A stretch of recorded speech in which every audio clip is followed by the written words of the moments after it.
Welcome to Healthcare and Expense Strategies. Now, I love this topic, and this is a great overview of the healthcare issues that are tax-related and more. And I'm going to take this one sitting down. I would jump up to the whiteboard as needed. There's a lot of slides we're going to go through here. What's funny here is I really didn't expect to be talking about healthcare as much in my career as I do now. It's just amazing. Certainly didn't expect this even the first 5 or 10 years of my career. But with the passage of the Affordable Care Act, some may call Obamacare, and I don't care. I think the Affordable Care Act is great. And now some of you that might rub you wrong politically, but you tell me how great insurance companies are, and you can sell me on that one maybe, right? The whole thing is a mess. And I do believe that insurance companies are out for the almighty dollar and a little more evil than others, but let's not get political. The point is here, be patient. We're going to talk about what the laws are now, the tax law rules, and I think President Obama did a good thing getting the Affordable Care Act passed. That's not perfect, we know that, but we got to take advantage of it as best we can. Now I'm going to try to stay away from calling it Obamacare. But I know I've got slides in here that refer to it as that, and it's not to be condescending or political or rude. I'll refer to it as the ACA or Obamacare. But this is the thing. I think a lot of CPAs should be, and accountants and tax preparers and everybody in between, should be talking to their clients about healthcare strategies. They're all over the tax return, whether it's an HSA, a flexible spending account, an HRA, the health insurance deduction, the itemized deduction for healthcare.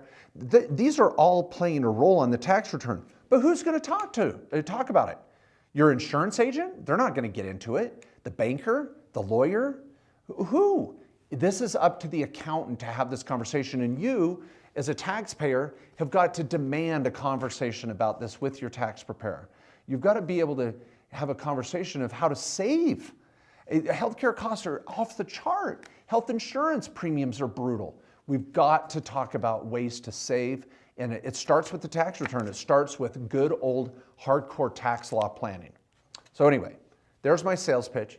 I hopefully have sold you on this overview of some great ways to save. Now there's 2 other videos I've got prepared on this, on health savings accounts and health reimbursement arrangements.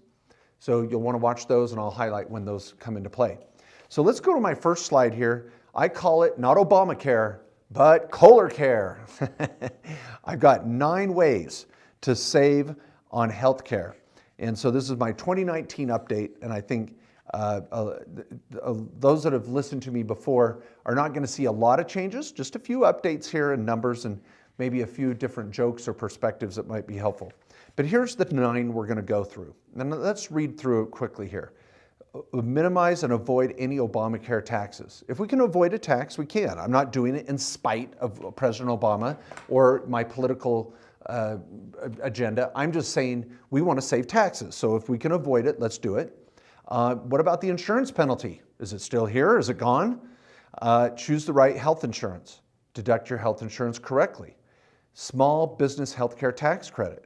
Flexible spending accounts, known as FSAs, the health savings accounts, the HRAs, the health reimbursement arrangements, and then the health insurance reimbursement plans.